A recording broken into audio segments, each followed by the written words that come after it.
बीते 29 अप्रैल को दुनिया भर में अंतर्राष्ट्रीय नृत्य दिवस आयोजित किया गया। अंतर्राष्ट्रीय नृत्य संस्थान की नृत्य समिति हर साल इसका आयोजन करती है। 29 अप्रैल को फ्रांस के जाने माने नृत्य कलाकार जीन जॉर्जेस नेवरे की जयंती के मौके पर अंतर्राष्ट्रीय नृत्य दिवस मनाया जाता है। बहरहाल, इस खबर के बहाने आज हम भारत की कुछ चुनिंदा नृत्य शैलियों की भी बात करेंगे। इनके बारे में बहुत कम जानकारी मिलती है। इनमें सबसे पहली है लाहो।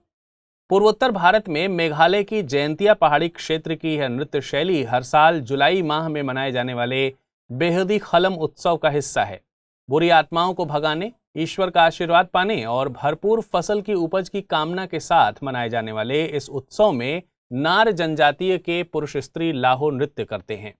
रंग बिरंगी वेशभूषा और आभूषण से सज धर कर दोनों बड़े अंदाज में नृत्य को आकर्षक बनाते हैं। अब आगे बात करते हैं कुड़ नृत्य की। वर्षा ऋतु में फसल कटाई के बाद अपने ग्राम देवता को धन्यवाद देने की भावना से उत्तर भारत में जम्मू कश्मीर के डोगरा समुदाय इस नृत्य का आयोजन करते हैं।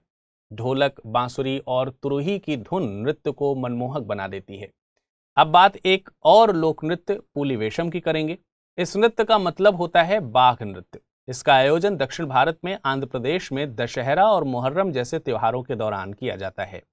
इस नृत्य में केवल पुरुष ही अपने हाथ में कलाई तक पतली पट्टी पहनकर और बाकी शरीर पर बाघ की तरह धारियां बनाकर नृत्य करते हैं। नृत्य का ढंग कुछ इस तरह का होता है मानो कोई बाघ इधर उधर कूद रहा हो। इस नृत्य को दप्पू और मृदंगम जैसे वाद्य यंत्र अपनी लय देकर और जीवंत बनाते हैं। अब दक्षिण भारत के ही केरल और कर्नाटक और तमिलनाडु जैसे राज्यों में प्रचलित लोकनृत्य भूतम की बात कर लेते हैं। इस नृत्य का मकसद होता है बुरी आत्माओं को दूर भगाना। इसमें भी केवल पुरुष कलाकार ही भूमिका निभाते हैं। इस नृत्य के लिए भारी भरकम तैयारी की जाती है। नारियल और ताड़ के पत्तों को ही नृत्य की पोशाक के तौर पर इस्तेमाल किया जाता है। गाढ़े रंगों से रंगी लकड़ी के ग्राम देवता के सामने नृत्य प्रस्तुत किया जाता है।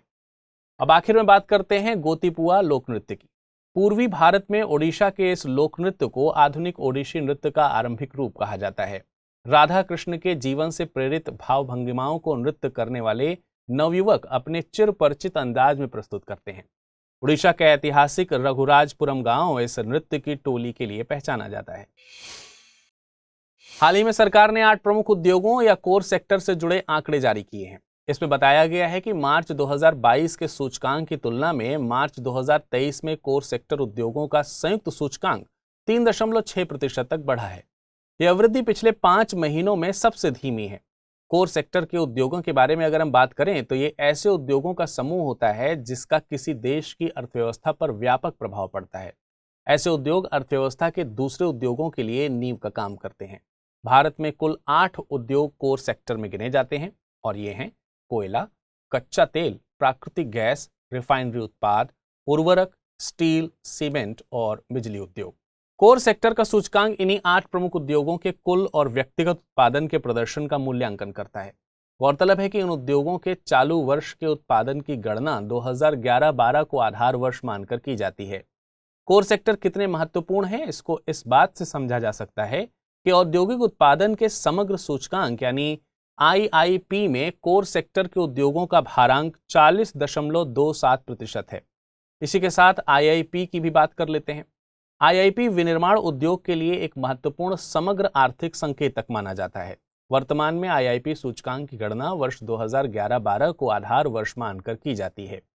आजादी के बाद 1951 से केंद्रीय सांख्यिकी कार्यालय ने IIP के संकलन और प्रकाशन की जिम्मेदारी संभाली है। यह ध्यान देने वाली बात है कि CSO को अब राष्ट्रीय सांख्यिकी कार्यालय यानी NSO के रूप में जाना जाता है। चलिए, खबरों में अभी और भी खबर बाकी है, लेकिन उससे पहले एक जरूरी सूचना आपको दे देना चाहता हूं। Study IQ IAS Hindi team Hindi माध्यम में 5वां लाइव फाउंडेशन बैच लेकर आई है। 11 मई से शाम 6 बजे से इस बैच की शुरुआत होनी है। इस कोर्स में छूट हासिल करने के लिए आप विरद लाइव कोड का इस्तेमाल कर सकते हैं, जिससे ये कोर्स आपको केवल 18,999 रुपए में आसानी से प्राप्त हो सकेगा। इस कोर्स में प्रतिदिन 2.5 से 3 घंटे की नियमित कक्षाओं के अलावा हस्तलिखित नोट्स, PDF, मुख्य परीक्षा हेतु उत्तर लेखन कार्यक्रम सहित अन्य बहुत से उपयोगी फीचर्स आपको प्राप्त हो सकेंगे। इस कोर्स की अधिक जानकारी के लिए डिस्क्रिप्शन बॉक्स में दिए गए लिंक पर क्लिक कर सकते हैं।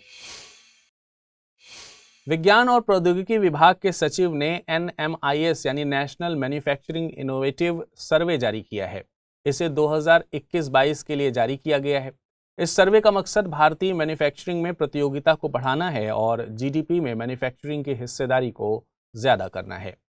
सर्वे में बारीकी से इसका मूल्यांकन किया गया है कि राज्यों और क्षेत्रों की मैन्युफैक्चरिंग फर्मों ने नए प्रोडक्ट्स, सर्विसेज और बिजनेस प्रक्रियाओं का उत्पादन करने के संबंध में कैसा प्रदर्शन किया है। उन्होंने क्षमता के अनुसार प्रदर्शन किया है या नहीं। इस तरह सर्वे ने राज्यों, क्षेत्रों और फर्म के आकार के अनुसार प्रदर्शन का आकलन किया। इस सर्वे में मैन्युफैक्चरिंग फर्मों में नवाचार प्रक्रियाओं, नतीजों और बाधाओं की जांच की गई है। साथ ही इन फर्मों में नवाचार के नतीजों को प्रभावित करने वाले नवाचार इकोसिस्टम का भी अध्ययन किया गया है। यह अध्ययन वर्ष 2011 में आयोजित विज्ञान और प्रौद्योगिकी विभाग के पहले राष्ट्रीय नवाचार सर्वेक्षण के अनुरूप हुआ है। नेशनल मैन्युफैक्चरिंग इनोवेटिव सर्वे को 2 डायमेंशनल यानी द्विआयामी सर्वे के तौर पर आयोजित किया जाता है। इसका एक आयाम फर्म स्तरीय सर्वे था, जबकि दूसरा आयाम नवाचार सर्वे की क्षेत्रीय प्रणाली था। फर्म स्तरीय सर्वे ने फर्मों द्वारा किए गए इनोवेशन के प्रकार और इनोवेटिव उपायों से संबंधित डेटा को स्टडी के लिए आधार बनाया। इसके तहत इनोवेशन प्रोसेस, वित्त तक पहुंच, रिसोर्स और इनोवेशन के लिए जानकारी हासिल करने जैसे तरीकों को शामिल किया गया है। इसके अलावा इसमें किसी एक फर्म में नवाचार गतिविधियों को प्रभावित करने वाले कारकों को भी रिकॉर्ड किया गया है, जबकि नवाचार सर्वे की क्षेत्रीय प्रणाली ने मैन्युफैक्चरिंग नवाचार प्रणाली और फर्मों में नवाचारों को हासिल करने में इसकी भूमिका की मैपिंग की है। इसमें भारतीय अर्थव्यवस्था के लिए अहमियत रखने वाले 5 प्रमुख मैन्युफैक्चरिंग क्षेत्रों को मापा गया है। ये 5 क्षेत्र कपड़ा, खाद्य व पेय पदार्थ, मोटर वाहन, औषधि या फार्मा सेक्टर और इंफॉर्मेशन व कम्युनिकेशन तकनीकी से संबंधित हैं। नेशनल मैन्युफैक्चरिंग इनोवेटिव सर्वे भारत में मैन्युफैक्चरिंग फर्मों के इनोवेशंस का मूल्यांकन करने के लिए लाया गया है। विज्ञान और प्रौद्योगिकी विभाग ने UNIDO यानी संयुक्त राष्ट्र औद्योगिक विकास संगठन के सहयोग से इसे आयोजित किया है।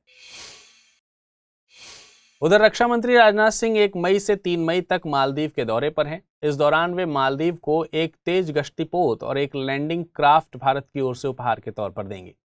मालदीव भारत के रणनीतिक रूप से सबसे अहम पड़ोसियों में से एक है। रक्षा मंत्री के इस दौरे से दोनों देशों के बीच के दोस्ती में मजबूती आएगी। इस दौरान रक्षा मंत्री राजनाथ सिंह मालदीव के राष्ट्रपति इब्राहिम मोहम्मद सोलिह से मुलाकात करेंगे। साथ ही विदेश मंत्री अब्दुल्ला शाहिद और रक्षा मंत्री मारिया दीदी के साथ भी बातचीत करेंगे और दोनों देशों के बीच रक्षा संबंधों के सभी पहलुओं की समीक्षा की जाएगी। मालदीव हिंद महासागर में द्वीपों का एक देश है जो भूमध्य रेखा के दोनों ओर फैला हुआ है। इसमें करीब 1192 द्वीप शामिल हैं जो करीब 871 किलोमीटर लंबे फैले हुए हैं।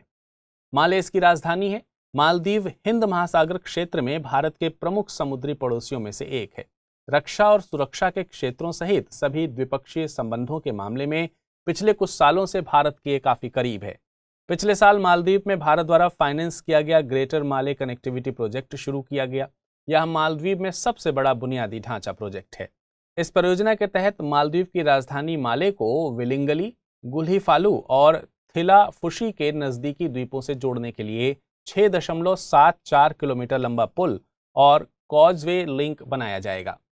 आपको बता दें कि मालदीव भारत की नेबरहुड फर्स्ट पॉलिसी के सबसे बड़े लाभार्थियों में से एक है। चलिए अब बात कर लेते हैं आज के बुलेटिन पर आधारित प्रश्नों की। पहला प्रश्न है, गोतीपुआ लोक नृत्य प्रचलित है पूर्वी भारत में, पश्चिमी भारत में, दक्षिणी भारत में या फिर उत्तरी भारत में? अगला प्रश्न है, निम्नलिखित कथनों पर विचार कीजिए। नेशनल मैन्युफैक्चरिंग इनोवेटिव सर्वे वाणिज्य मंत्रालय द्वारा जारी किया जाता है। औद्योगिक उत्पादन के समग्र सूचकांक यानी IIP में कोर सेक्टर के उद्योगों का भारांक 40.27% है। उपरोक्त में से सही कथन या कथनों पर विचार कीजिए। केवल एक, केवल दो, एक और दो दोनों, ना तो एक ना ही दो। चलिए अब बारी है पिछले बुलेटिन पर आधारित प्रश्नों को देखने की और उनके सही उत्तर जानने की। पहला प्रश्न था, वैगई किस राज्य की प्रमुख नदी है? कर्नाटक, केरल, तमिलनाडु या फिर उड़ीसा? इसका सही जवाब है विकल्प सी, वैगई तमिलनाडु में बहने वाली एक नदी है। अगला प्रश्न था, निम्नलिखित कथनों पर विचार कीजिए। हरमुज जलसंधि गल्फ ऑफ ओमान को पर्शियन गल्फ से जोड़ती है। मार्शल आइलैंड हिंद महासागर में स्थित द्वीप समूह है। उपयुक्त में से सही कथन या कथनों का चुनाव कीजिए। केवल एक, केवल दो, एक और दो दोनों, ना तो एक ना ही दो। इसका सही जवाब है विकल्प ए यानी केवल पहला कथन सही है। मार्शल आइलैंड प्रशांत महासागर द्वीप में स्थित एक द्वीप समूह है।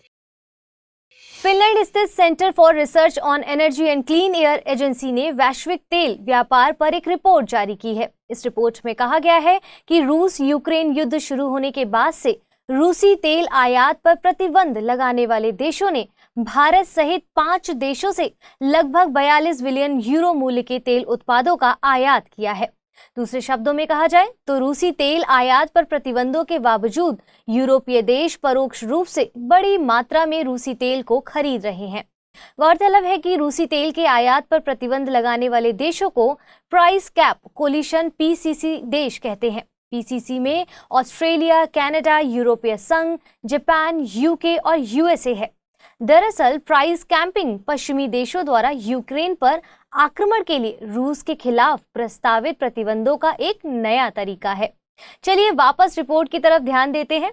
रिपोर्ट के मुताबिक भारत उन शीर्ष 5 देशों में शामिल है जो सस्ते रूसी कच्चे तेल की खरीद कर रहे हैं। इसे परिष्कृत पेट्रोलियम उत्पादों में बदलकर यूरोप और G7 देशों में बेच रहे हैं।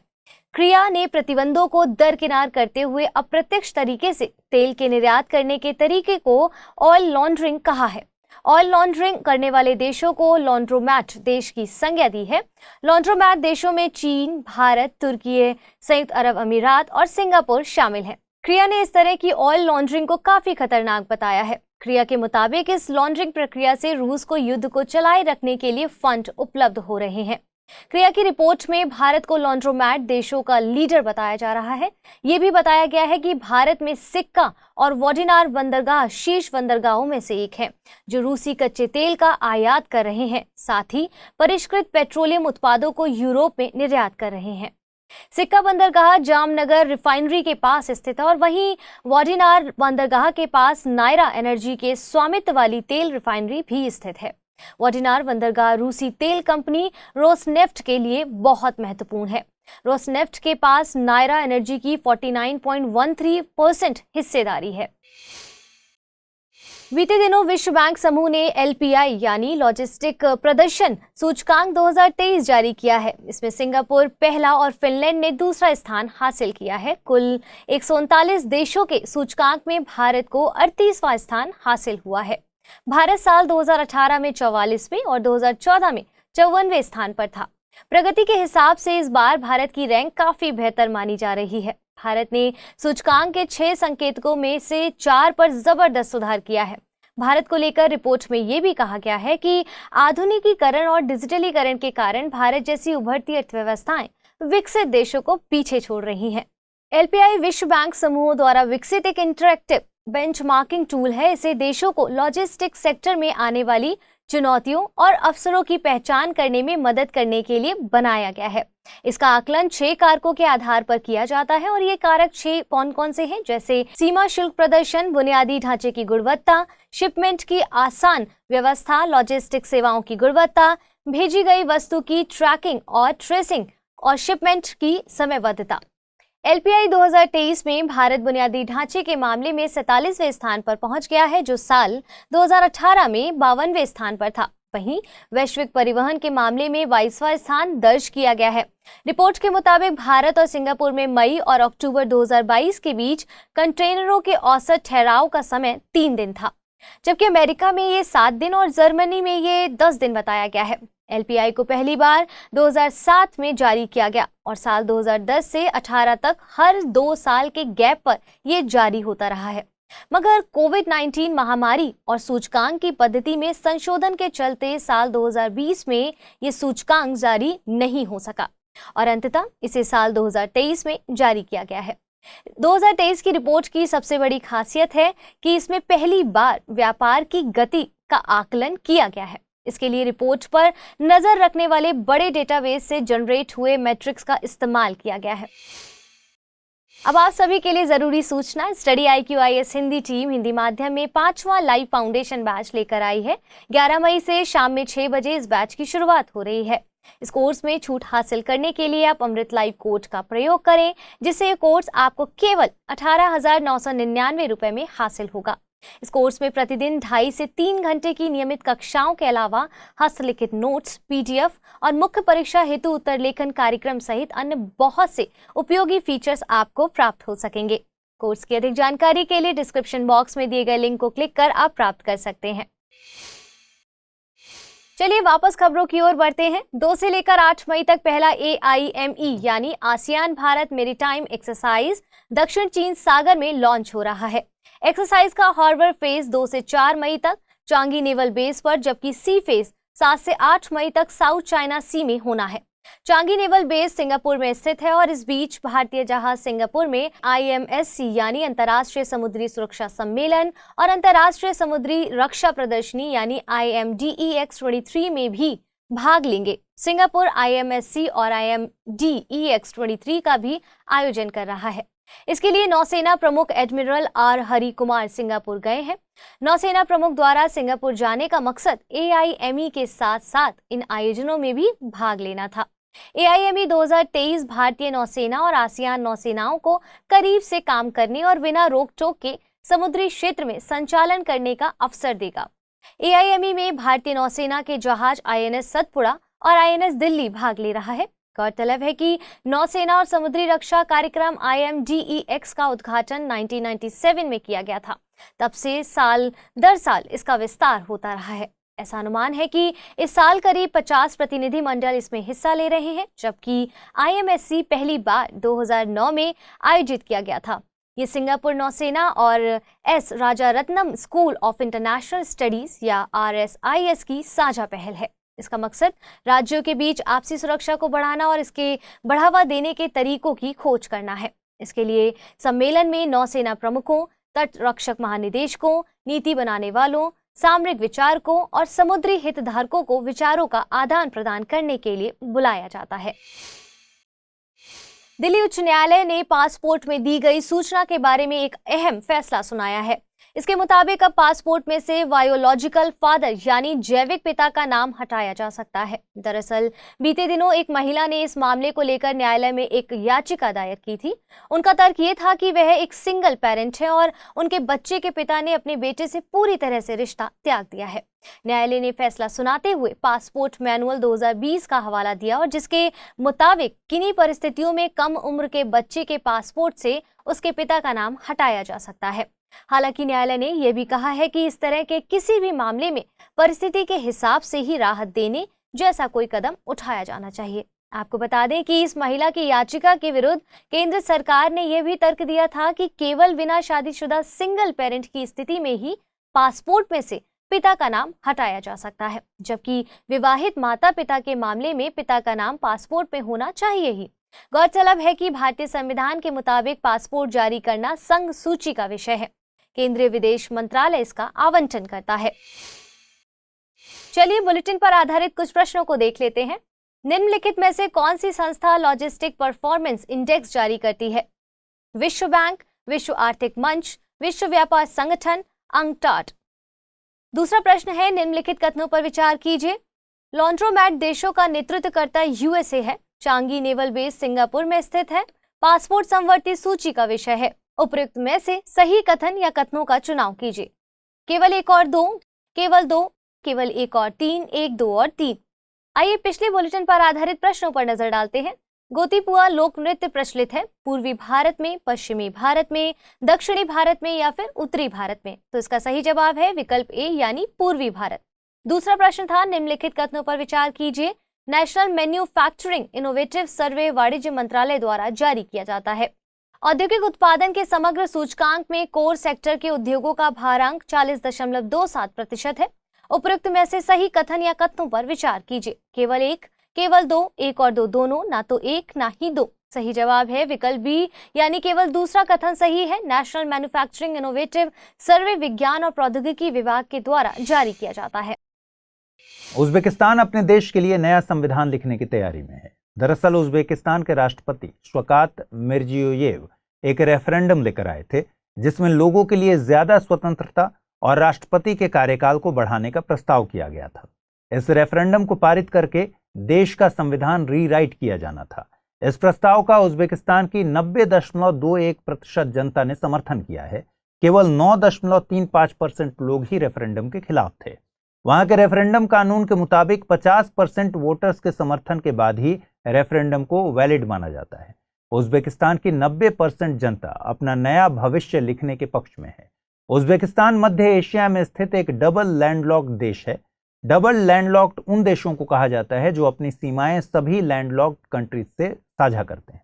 उज़्बेकिस्तान ऐसा ही एक देश है। उज़्बेकिस्तान अपनी सीमा कजाकिस्तान, तुर्कमेनिस्तान, किर्गिस्तान, ताजिकिस्तान और अफगानिस्तान से साझा करता है। ये सभी देश लैंडलॉक्ड हैं। हालांकि इनमें से कजाकिस्तान, तुर्कमेनिस्तान अपनी सीमा कैस्पियन सागर से साझा करते हैं, लेकिन कैस्पियन सागर को अभी तक समुद्र का दर्जा नहीं दिया गया है।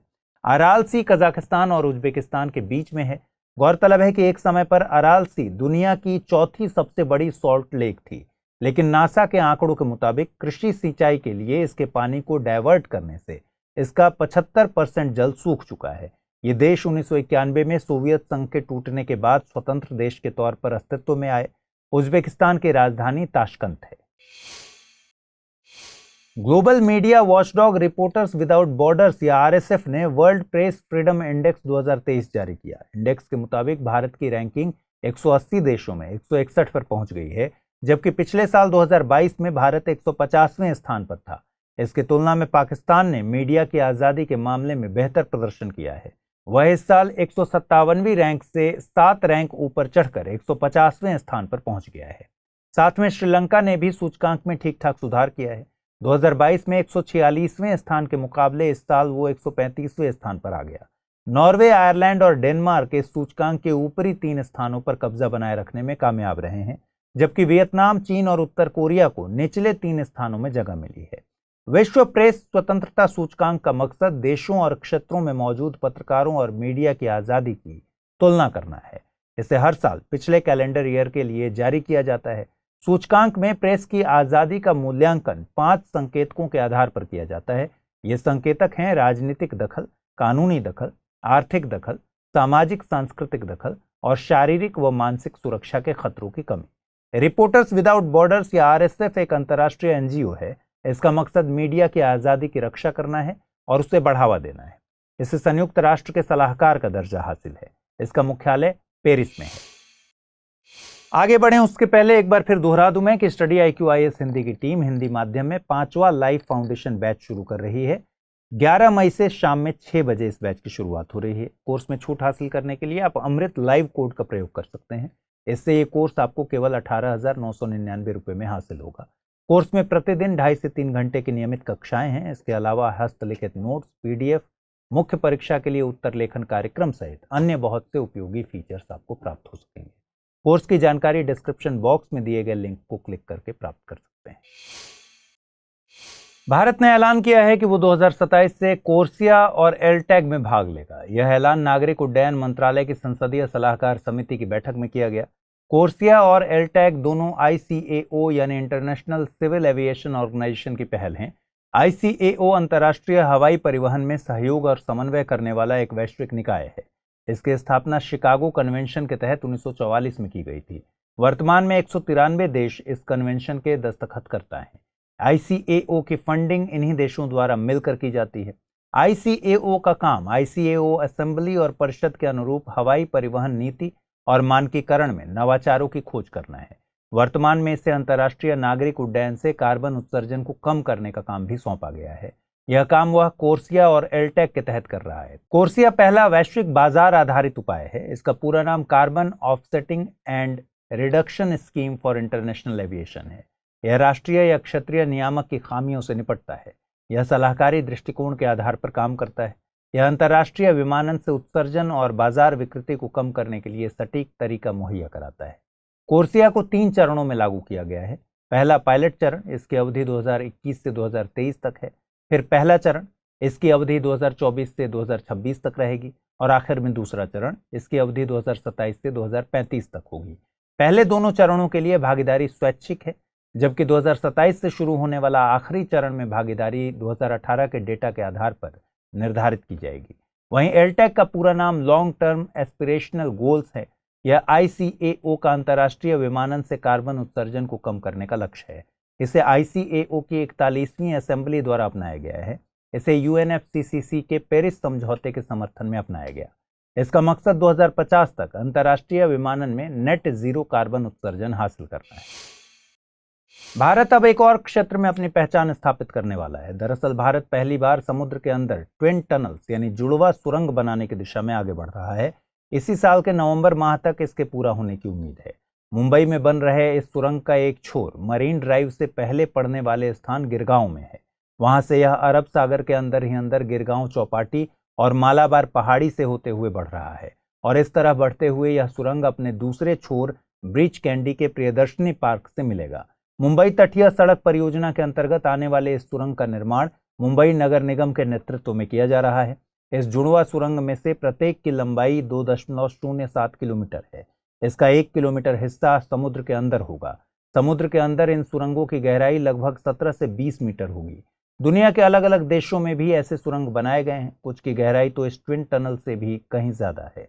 जहां इंग्लैंड और फ्रांस को जोड़ने वाले चैनल टनल की गहराई लगभग 75 मीटर है।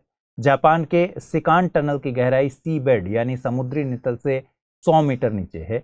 इस सुरंग को तट के बिल्कुल नजदीक भी बनाया जा रहा है। इस सुरंग के निर्माण में भारत में अब तक के सबसे बड़े TBM यानी टनल बोरिंग मशीन का इस्तेमाल किया जा रहा है। इसके अलावा इस मशीन का नाम छत्रपति शिवाजी महाराज की सेना में शामिल होने वाले कोली और कुनबी समुदायों के मावला सैनिकों के सम्मान में मावला रखा गया है। बचाव के स्तर पर सुनिश्चितता बनाए रखने के लिए 11 क्रॉस सेक्शनल टनल भी बनाए जा रहे हैं। इससे आपात स्थिति में एक सुरंग से दूसरे सुरंग में लोगों को भेजा जा सकता है। इसके अलावा इस बात का भी ध्यान रखा गया है कि समुद्र के अंदर सुरंग में कार जैसे वाहनों से निकलने वाले कार्बन मोनोऑक्साइड गैसों का निपटारा कैसे किया जाए, क्योंकि इन प्रदूषणकारी गैसों से यात्रियों को नुकसान झेलना पड़ सकता है। इसके लिए सकारदो नाम की एक वेंटिलेशन व्यवस्था स्थापित की जाएगी। यह सिस्टम सुरंग के अंदर उत्सर्जन के स्तर को नापेगा। साथ ही यह बड़े वेंटिलेशन फैन के जरिए धुएं को बाहर निकालने में मदद करेगा। आइए जल्दी से देखते हैं आज के बुलेटिन पर आधारित क्या सवाल बन सकते हैं। पहला सवाल है, निम्नलिखित में से कौन सा देश डबल लैंडलॉक्ड है? कजाकिस्तान, उज्बेकिस्तान, लाओस या फिर अफगानिस्तान? अगला सवाल है, निम्नलिखित कथनों पर विचार कीजिए। वर्ल्ड प्रेस फ्रीडम इंडेक्स 2023 में भारत को 150वीं रैंक हासिल हुई है। वर्ल्ड प्रेस फ्रीडम इंडेक्स को रिपोर्टर्स विदाउट बॉर्डर्स द्वारा जारी किया जाता है। रिपोर्टर विदाउट बॉर्डर्स UN की एक एजेंसी है। उपर्युक्त में से सही कथन या कथनों को चुनना है, केवल 1 और 2, केवल 2, केवल 2 और 3 या फिर केवल 1 और 3। आइए देखें पिछले बुलेटिन में आपसे क्या सवाल पूछे गए थे और उनके सही जवाब क्या हैं। पहला सवाल था, निम्नलिखित में से कौन सी संस्था लॉजिस्टिक परफॉर्मेंस इंडेक्स जारी करती है? विश्व बैंक, विश्व आर्थिक मंच, विश्व व्यापार संगठन या फिर अंकटाड? सही जवाब है विकल्प A यानी विश्व बैंक। अगला सवाल आपसे पूछा गया था, निम्नलिखित कथनों पर विचार कीजिए। लॉन्ड्रोमेट देशों का नेतृत्व करता USA है। चांगी नेवल बेस सिंगापुर में है। पासपोर्ट समवर्ती सूची का विषय है। सही कथन या कथनों को चुनना था, केवल 1 और 2, केवल 2, केवल 1 और 3, 1, 2 और 3। सही जवाब है विकल्प B यानी केवल दूसरा कथन सही है। लॉन्ड्रोमेट देशों का नेतृत्व करता भारत को माना जा रहा है। वहीं पासपोर्ट संघ सूची का विषय है। ब्राजील सरकार को ब्राजील के सबसे बड़े नृजातीय क्षेत्र यानोमामी में इल्लीगल माइनर्स को हटाने की जद्दोजहद करनी पड़ रही है। राष्ट्रपति लूला दा सिल्वा के नेतृत्व वाली सरकार ने इस क्षेत्र के स्थानीय निवासियों और इन अवैध माइनर्स के बीच हिंसक झड़पों के बाद ये कदम उठाया है। दशकों से सोने के अवैध खनन के चलते यानोमामी क्षेत्र सुर्खियों में बना रहता है। इस क्षेत्र में लगातार हो रहे अवैध खनन और हजारों की तादाद में इसमें शामिल लोगों की उपस्थिति ने स्थानीय लोगों को बीमारी और मौत की चपेट में जाने का इंतजाम कर दिया है। TB और मलेरिया जैसी बीमारियां यहां आम हो गई हैं। यहां पर एक और मौजूदा संकट मरकरी यानी पारा प्रदूषण का है। दरअसल ये माइनर सोने की तलाश में इस क्षेत्र से गुजरने वाली अमेजॉन नदी के अवसाद में तरल पारा मिलाते हैं। इससे आमतौर पर शिकार करने, मछली पकड़ने जैसे पारंपरिक धंधे के लिए जाना जाने वाला यह क्षेत्र प्रदूषण का सामना कर रहा है। इससे कुपोषण जैसे हालात पनपे हैं। कुछ समय पहले ब्राजील की सरकार को इस क्षेत्र में मेडिकल इमरजेंसी की घोषणा करनी पड़ी थी। गौरतलब है कि गोल्ड की इलीगल माइनिंग में पारे का इस्तेमाल किया जाता है। पहले पारे को उन मटेरियल्स के साथ मिलाया जाता है जिनमें गोल्ड मौजूद हो। इससे गोल्ड पारे के साथ डिसॉल्व हो जाता है, लेकिन अन्य पदार्थ नहीं होते। अब इस पारे और गोल्ड के मिक्सचर को गर्म करते हैं, जिससे पारा वेपराइज हो जाता है और गोल्ड हासिल हो जाता है। गोल्ड माइनिंग का ये सस्ता तरीका पारे के प्रदूषण को बढ़ावा देता है। आपको बता दें कि इस क्षेत्र में रहने वाली यानोमामी जनजाति को साउथ अमेरिकन इंडियंस भी कहते हैं। दुनिया भर में जनजातीय लोगों के अधिकारों के लिए अभियान चलाने वाले एक संगठन सर्वाइवल इंटरनेशनल की माने तो यह दक्षिण अमेरिका की सबसे अलग थलग जनजाति है। ऐसा अनुमान है कि लगभग 15,000 साल पहले बेरिंग जल संधि को पार करके इस जनजाति ने उत्तरी अमेरिका में प्रवेश किया था। फिर दक्षिण की तरफ बढ़ते हुए अमेजन नदी बेसिन में इन्होंने अपना ठिकाना बनाया। इनसे जुड़ी एक खास विशेषता है कि ये यानोस या शाबोनोस कहे जाने वाले बड़े वृत्ताकार घरों में रहते हैं। इनमें एक प्रचलित रिवाज है कि जो शिकारी जिस जानवर का शिकार करता है वो खुद उसका मांस नहीं खाता, बल्कि वह इसे अपने साथियों में बांट देता है। इसके बदले में उसे इसके साथी द्वारा किए गए शिकार का मांस मिलता है। RVNL यानी रेल विकास निगम लिमिटेड को नवरत्न कंपनी का दर्जा मिला है। CPSE कंपनीज को महारत्न, नवरत्न और मिनी रत्न का दर्जा दिया जाता है, जिससे कंपनीज को कुछ सहूलियतें हासिल होती हैं। किसी CPSE यानी central public sector enterprises company को नवरत्न का दर्जा हासिल करने के लिए कुछ शर्तों को पूरा करना पड़ता है। जैसे CPSE को मिनी रत्न 1 शेड्यूल A का दर्जा हासिल हो, साथ ही बीते 5 सालों में 3 बार MOU रेटिंग एक्सीलेंट या वेरी गुड रही हो। इसके अलावा 6 पैरामीटर्स में कंपोजिट स्कोर 60 या उससे ऊपर हो। वर्तमान में कुल 12 CPSEs को नवरत्न का दर्जा हासिल है। RVNL को दर्जा मिलने के बाद ये संख्या 13 हो जाएगी। 12 नवरत्न कंपनियों में Bharat electronics limited, container corporation of India limited, engineers India limited, Hindustan aeronautics limited, Mahanagar telephone Nigam limited, national aluminium company limited, national buildings constructions corporation limited, Neyveli lignite corporation limited, NMDC limited, oil India limited, Rashtriya Ispat Nigam limited और shipping corporation of India limited शामिल है। आपको बता दें कि RVNL rail मंत्रालय के तहत एक CPSE है। इसकी घोषणा पूर्व प्रधानमंत्री अटल बिहारी वाजपेयी के कार्यकाल में भारतीय रेलवे में अवसंरचना की कमी को पूरा करने के लिए की गई थी। इसका गठन साल 2003 में हुआ था। हालांकि इसने पूरी तरह से काम 2005 में शुरू किया। 2013 में इसे मिनी रत्न का दर्जा दिया गया। नवरत्न का दर्जा मिलने से कंपनी को ज्यादा स्वतंत्रता, वित्तीय स्वायत्तता और शक्तियां हासिल होंगी। अब आगे बढ़ें उससे पहले एक जरूरी सूचना दोहरा दूं कि स्टडी IQ IAS हिंदी की टीम अपना 5वां लाइव फाउंडेशन बैच शुरू करने वाली है। ये बैच शुरू होगी 11 मई से और बैच की टाइमिंग होगी शाम 6 बजे। अगर आप इस बैच में एडमिशन लेना चाहते हैं तो अमृत लाइव कोड का यूज़ कीजिए। इससे आपको ये बैच 18,999 रुपये में मिल जाएगा। अगर बैच के बारे में ज़्यादा जानकारी चाहिए तो वीडियो के डिस्क्रिप्शन बॉक्स में एक लिंक दिया हुआ है, उस पर क्लिक कर लीजिए। उससे आप एडमिशन भी ले सकते हैं और जानकारी भी हासिल कर सकते हैं। चलिए आगे बढ़ें। इधर लद्दाख में एक बेहद चौंकाने वाला नज़ारा देखने को मिला। भूचुंबकीय तूफान के पृथ्वी के चुंबकीय क्षेत्र से टकराने के कारण वहां ऑरोरा की घटना को देखा गया। इस दुर्लभ घटना को भारतीय खगोलीय वेधशाला द्वारा कैप्चर भी किया गया है। भारतीय खगोलीय वेधशाला लद्दाख के हानले में स्थित है। इसकी स्थापना 2001 में की गई थी। इसे इंडियन इंस्टीट्यूट ऑफ एस्ट्रोफिजिक्स द्वारा चलाया जाता है। ऑरोरा आमतौर पर आर्कटिक और अंटार्कटिक जैसे उच्च अक्षांशीय इलाकों के आकाश में ही दिखाई देने वाला प्रकाश है। इसे ध्रुवीय प्रकाश के नाम से जानते हैं। यह 2 तरह के होते हैं, ऑरोरा बोरियलिस और ऑरोरा ऑस्ट्रेलिस। ऑरोरा बोरियलिस को अक्सर नॉर्दर्न लाइट्स और ऑरोरा ऑस्ट्रेलिस को सदर्न लाइट्स भी कहा जाता है। ऑरोरा आमतौर पर नॉर्वे, अलास्का जैसे ध्रुवीय इलाकों के कुछ हिस्सों में अधिक ऊंचाई पर दिखाई पड़ते हैं। आमतौर पर ऑरोरा का रंग दूधिया हरा होता है, मगर यह लाल, नीला, बैंगनी, गुलाबी और सफ़ेद भी दिखाई पड़ सकते हैं। ये रंग ऑरोरा के लगातार बदलते आकार के हिसाब से बदलते रहते हैं।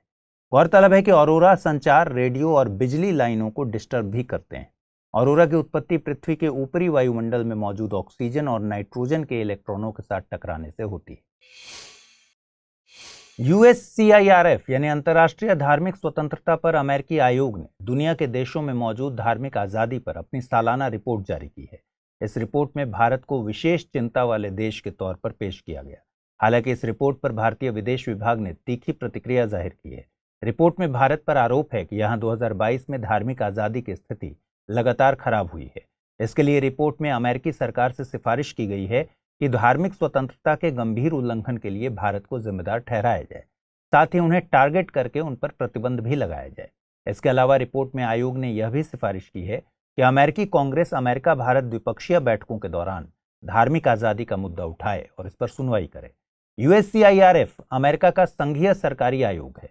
इसे 1998 के अंतर्राष्ट्रीय धार्मिक स्वतंत्रता अधिनियम द्वारा बनाया गया है। यह अमेरिकी विदेश विभाग के अंतर्गत काम करता है। इसका काम अंतर्राष्ट्रीय स्तर पर धार्मिक स्वतंत्रता के उल्लंघन के मामलों की समीक्षा करना है। इस संबंध में राष्ट्रपति, राज्य सचिव, विदेश विभाग और कांग्रेस को सिफारिशें करना है। यूएससीआईआरएफ की सिफारिशें मानना इसके लिए जरूरी नहीं है। यूएससीआईआरएफ 2020 से ही अमेरिकी विदेश विभाग को इस तरह की सिफारिशें कर रहा है, मगर इन्हें अब तक स्वीकार नहीं किया गया है। आइए अब जल्दी से देखते हैं बुलेटिन पर आधारित क्या प्रश्न बन सकते हैं। पहला प्रश्न है, खबरों में रहा यानोमामी क्षेत्र संबंधित है दक्षिण अमेरिका, उत्तर अमेरिका, अफ्रीका या फिर एशिया। अगला सवाल है, निम्नलिखित कथनों पर विचार कीजिए। भारत में औरोरा घटना लद्दाख में देखी गई है। किसी कंपनी को नवरत्न का दर्जा हासिल करने के लिए महारत्न दर्जा पूर्व शर्त है। सही कथन या कथनों को चुनना है, केवल एक, केवल दो, एक और दो दोनों, न तो एक नहीं दो। देखते हैं पिछले बुलेटिन में कौन से सवाल मैंने पूछे थे और उनके सही जवाब क्या हैं। पहला सवाल था, निम्नलिखित में से कौन सा देश डबल लैंडलॉक्ड है? कजाकिस्तान, उज्बेकिस्तान, लाओस या फिर अफगानिस्तान। सही जवाब है विकल्प बी यानी उज्बेकिस्तान। अगला सवाल मैंने पूछा था, निम्नलिखित कथनों पर विचार कीजिए। वर्ल्ड प्रेस फ्रीडम इंडेक्स 2023 में भारत को 150वीं रैंक हासिल हुई है। वर्ल्ड प्रेस फ्रीडम इंडेक्स को रिपोर्टर्स विदाउट बॉर्डर्स द्वारा जारी किया जाता है। रिपोर्टर्स विदाउट बॉर्डर्स यूएन की एक एजेंसी है। सही कथनों को चुनना था, केवल एक और दो, केवल दो, केवल दो और तीन, केवल एक और तीन। सही जवाब है विकल्प बी यानी केवल दूसरा कथन सही है। वर्ल्ड प्रेस फ्रीडम इंडेक्स 2023 में भारत को 161वीं रैंक हासिल हुई है। रिपोर्टर्स विदाउट बॉर्डर एनजीओ है। आज दुनिया भर में बुद्ध पूर्णिमा का आयोजन किया जा रहा है। बुद्ध पूर्णिमा महात्मा बुद्ध की जयंती के तौर पर मनाई जाती है। इस दिन को वैशाखी बुद्ध पूर्णिमा या वैशाख के नाम से भी जाना जाता है।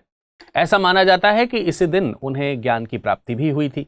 महात्मा बुद्ध ने बौद्ध धर्म की स्थापना की और वे भारत के नास्तिक दर्शन की विचारधाराओं में प्रमुख बौद्ध धर्म के प्रवर्तक माने जाते हैं। महात्मा बुद्ध का जन्म शाक्य वंश के राजा शुद्धोदन तथा रानी महामाया के यहाँ हुआ था। इनका जन्म स्थान नेपाल के लुम्बिनी में माना जाता है। इनके बचपन का नाम सिद्धार्थ था। सांसारिक दुखों से द्रवित होकर उन्होंने 29 साल की आयु में गृह त्याग किया। सालों तक भटकते रहने के बाद उन्हें 35 साल की आयु में ज्ञान प्राप्त हुआ। तब से राजकुमार सिद्धार्थ बुद्ध कहलाए। ज्ञान प्राप्ति के बाद उन्होंने अपना पहला प्रवचन वाराणसी के सारनाथ नामक स्थान पर दिया। मान्यता के मुताबिक गौतम बुद्ध ने कुशीनगर नामक स्थान पर शरीर त्यागा। बौद्ध धर्म में गृह त्याग की घटना महाभिनिष्क्रमण, पहले प्रवचन की घटना धर्मचक्र प्रवर्तन और शरीर त्याग की घटना महापरिनिर्वाण कहलाती है। बौद्ध धर्म के 4 आर्य सत्य बुद्ध की शिक्षाओं का सार हैं। बोधि वृक्ष के नीचे ध्यान करते हुए बुद्ध ने इन सत्यों को समझा। इनमें पहला आर्य सत्य है दुख, अर्थात यह संसार दुखमय है। दूसरा है समुदय, अर्थात इस दुख का कारण है। तीसरा है निरोध, अर्थात इस दुख का निषेध है। वहीं चौथा आर्य सत्य कहता है मग्गा, अर्थात दुख निरोध का मार्ग है। पहले आर्य सत्य के अनुसार दुख कई रूपों में होता है। जीवन में व्यक्ति बहुत इच्छाएं करता है। जब मनुष्य इन इच्छाओं को पूरा करने में असमर्थ होता है तो उसे दुख होता है। अगर इन इच्छाओं की पूर्ति हो भी जाए तो यह तृप्ति थोड़े समय के लिए होती है, क्योंकि सुख हमेशा नहीं रहता। अगर सुख हमेशा व्याप्त रहा तो जीवन में उदासीनता आ जाती है। दूसरा आर्य सत्य यह कहता है कि दुख की उत्पत्ति का प्रमुख कारण इच्छा है। बुद्ध ने इसे 3 बुराइयों के रूप में समझाया है। ये 3 बुराइयां लालच, उपेक्षा और नफरत हैं। तीसरे आर्य सत्य के अनुसार व्यक्ति को ऐसी सभी इच्छाओं का त्याग करना चाहिए जो दुख का कारण बनती हैं। इसके लिए मोह का त्याग करना होता है। इससे व्यक्ति निर्वाण यानी ज्ञान की प्राप्ति की ओर बढ़ता है। इसमें लालच, उपेक्षा और नफरत को त्यागना होता है। चौथे आर्य सत्य में बुद्ध ने उन दुखों का अंत करने के लिए उपचार बताया है। इसे आष्टांगिक मार्ग कहा जाता है। आष्टांगिक मार्ग में 8 साधन होते हैं: सम्यक दृष्टि, सम्यक संकल्प, सम्यक वाक, सम्यक कर्मांत, सम्यक आजीव, सम्यक व्यायाम, सम्यक स्मृति और सम्यक समाधि। व्यक्ति इस मार्ग के माध्यम से निर्वाण को प्राप्त कर सकता है। बीते दिनों मणिपुर में 2 गुटों के बीच टकराव की गंभीर स्थिति बनी है। ये गुट गैर आदिवासी मेइती और आदिवासी नागा व कुकी समूहों से संबंधित हैं। ये टकराव राज्य के मेइती समुदाय के एसटी का दर्जा देने वाली प्रक्रिया को आगे बढ़ाने से पैदा हुआ है। दरअसल मणिपुर उच्च न्यायालय ने मेइती समुदाय को एसटी का दर्जा देने वाली 10 साल पुरानी सिफारिश को लेकर एक निर्देश जारी किया। निर्देश में राज्य सरकार से कहा गया है कि वह 4 सप्ताह के भीतर इसे लेकर केंद्र सरकार को सिफारिश भेजे। इस फैसले के विरोध में राज्य ने ऑल ट्राइबल स्टूडेंट्स यूनियन ने जनजातीय एकजुटता मार्च निकाला। इस दौरान हथियार लिए हुए लोगों की एक भीड़ ने मेइती समुदाय के लोगों के घर पर हमला कर दिया। फिर जवाबी कार्रवाई में हमले हुए। इस वजह से पूरे राज्य में हिंसा भड़क उठी। असल में मेइती को एसटी का दर्जा मिलने से बाकी जनजातीय समूहों को लगता है कि उन्हें नौकरी के अवसरों का नुकसान होगा। साथ ही उन्हें यह भी लगता है कि मेइती समुदायों को पहाड़ियों में जमीन हासिल करने और आदिवासियों को वहां से बाहर धकेलने की अनुमति मिल जाएगी। मणिपुर का लगभग 10% इलाका घाटी वाला है। यहाँ गैर आदिवासी मेइती समुदाय के लोग रहते हैं। ये समुदाय राज्य की आबादी में करीब 64% की हिस्सेदारी रखते हैं। राज्य के 60 में से 40 विधायक इसी आबादी से चुने जाते हैं। इन समुदायों की अधिकांश आबादी हिंदू है। हिंदू राज्य में सबसे ज्यादा धार्मिक समूह है। फिर मुसलमानों का स्थान आता है। मेइती को फिलहाल राज्य के पहाड़ी इलाकों में बसने की इजाजत नहीं है। वहीं राज्य का 90% इलाका इन पहाड़ियों वाला है। यह 35% से अधिक मान्यता प्राप्त जनजातियों का निवास है। यहाँ जनजातियां मोटे तौर पर नागा ट्राइब्स और कुकी ट्राइब्स में वर्गीकृत हैं। आप सभी के लिए एक आवश्यक सूचना।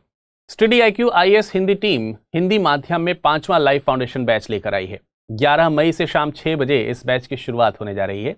इस कोर्स में छूट हासिल करने के लिए आप विरद लाइव कोड का प्रयोग कर सकते हैं, जिससे ये कोर्स आपको केवल 18,999 रुपए में मिल जाएगा। इस कोर्स में प्रतिदिन 2.5 से 3 घंटे की नियमित कक्षाओं के अलावा हस्तलिखित नोट्स, PDF, मुख्य परीक्षा हेतु उत्तर लेखन कार्यक्रम सहित अन्य बहुत से उपयोगी फीचर्स आपको प्राप्त हो सकेंगे। कोर्स की जानकारी डिस्क्रिप्शन बॉक्स में दिए लिंक को क्लिक कर प्राप्त कर सकते हैं। दक्षिण अमेरिकी देश पराग्वे के राष्ट्रपति चुनाव में सैंटियागो पेना को जीत हासिल हुई है। सैंटियागो पेना रूलिंग कंजर्वेटिव कोलोरेडो पार्टी के नेता हैं। इससे पहले सैंटियागो पेना पराग्वे की सरकार में वित्त मंत्री थे। पराग्वे दक्षिण अमेरिका का एक लैंडलॉक्ड देश है। यह अर्जेंटीना, ब्राजील, बोलीविया से घिरा हुआ है। इसकी राजधानी आसुएंसिन पराग्वे नदी के तट पर स्थित है। पराग्वे नदी उत्तर से दक्षिण की ओर बहती है। यह नदी पैराग्वे को 2 अलग अलग भौगोलिक क्षेत्रों में बांटती है। पूर्वी क्षेत्र को रीजनल ओरिएंटल और पश्चिमी क्षेत्र को रीजनल ऑक्सीडेंटल कहते हैं। रीजनल ऑक्सीडेंटल को चाको बोरियल भी कहा जाता है। चाको बोरियल देश के लगभग 2/3 हिस्से से अधिक को कवर करता है। यह ग्रेन चाको के उत्तर पूर्वी भाग का निर्माण करता है। ग्रेन चाको एक सपाट और बड़ा उष्णकटिबंधीय क्षेत्र है। यह बोलीविया और अर्जेंटीना तक फैला हुआ है। यह मुख्यतः गेहूं की खेती के लिए प्रसिद्ध है। पैराग्वे की अर्थव्यवस्था खेती और जल विद्युत उद्योगों पर टिकी हुई है। यहाँ की ज्यादातर आबादी स्पेनिश और स्थानीय गुआरानी वंश की है। यहाँ के लोग स्थानीय भाषा गुआरानी के साथ साथ स्पेनिश भी बोलते हैं। हाल ही में विश्व मौसम विज्ञान संगठन यानी WMO ने एक गंभीर चेतावनी जारी की है। चेतावनी में कहा गया है कि भारत सहित दुनिया के कई देशों में आने वाले महीने सामान्य से अधिक गर्म रह सकते हैं। इस असामान्यता के कारण भारतीय मानसून पर नकारात्मक असर भी पड़ सकता है। विश्व मौसम संगठन ने इस असामान्य गर्मी के पीछे अल नीनो को जिम्मेदार ठहराया है। चलिए समझते हैं कि अल नीनो क्या है और यह कैसे वैश्विक जलवायु के साथ भारतीय मानसून पर प्रभाव डालता है। अल नीनो पेरू और इक्वाडोर के तट पर चलने वाली एक गर्म समुद्री जलधारा है। आपको बता दें कि सामान्यतः इस इलाके में ठंडी समुद्री जलधाराएं बहती हैं, लेकिन एल नीनो के कारण समुद्र की सतह का तापमान सामान्य से बहुत अधिक हो जाता है। यह तापमान सामान्य से लगभग 4 से 5 डिग्री सेल्सियस तक बढ़ जाता है। पूर्वी भूमध्य रेखीय प्रशांत महासागर में इस गर्म जलधारा के उत्पन्न होने से न सिर्फ दक्षिण अमेरिका के पश्चिमी तट का मौसम प्रभावित होता है, बल्कि इसका विश्वव्यापी प्रभाव भी पड़ता है।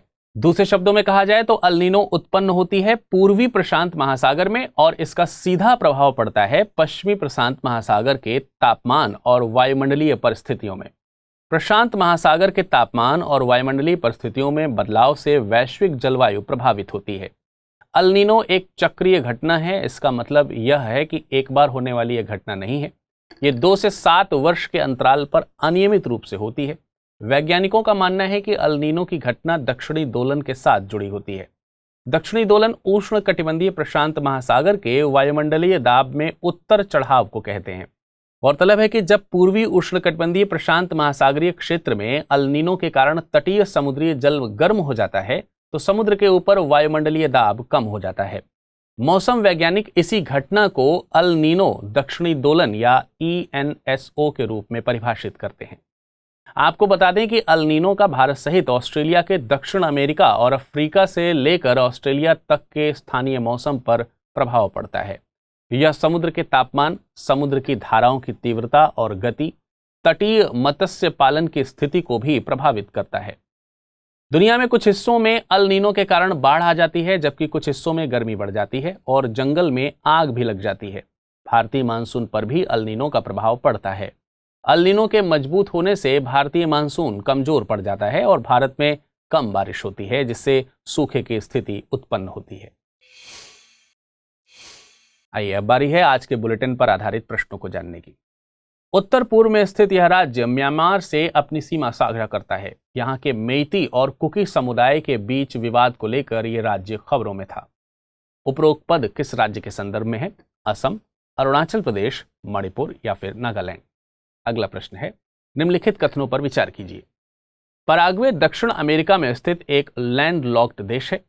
अष्टांगिक मार्ग जैन धर्म की संकल्पना है। उपयुक्त में से सही कथन या कथनों का चुनाव कीजिए। केवल एक, केवल दो, एक और दो दोनों, ना तो एक ना ही दो। चलिए अब जान लेते हैं पिछले बुलेटिन में क्या प्रश्न पूछे गए थे और उनके सही उत्तर क्या हैं। पहला प्रश्न था, खबरों में रहा यानोमामी क्षेत्र संबंधित है दक्षिण अमेरिका, उत्तर अमेरिका, अफ्रीका या फिर एशिया से? इसका सही जवाब है विकल्प ए यानी दक्षिण अमेरिका। अगला प्रश्न था, निम्नलिखित कथनों पर विचार कीजिए। भारत में अरोरा घटना लद्दाख में देखी गई है। किसी कंपनी को नवरत्न का दर्जा हासिल करने के लिए महारत्न दर्जा पूर्व शर्त है। उपयुक्त में से सही कथन या कथनों का चुनाव कीजिए। केवल एक, केवल दो, एक या दो दोनों, ना तो एक ना ही दो। इसका सही जवाब है विकल्प ए यानी पहला कथन सही है। किसी कंपनी को नवरत्न का दर्जा हासिल करने के लिए मिनी रत्न दर्जा पूर्व शर्त है।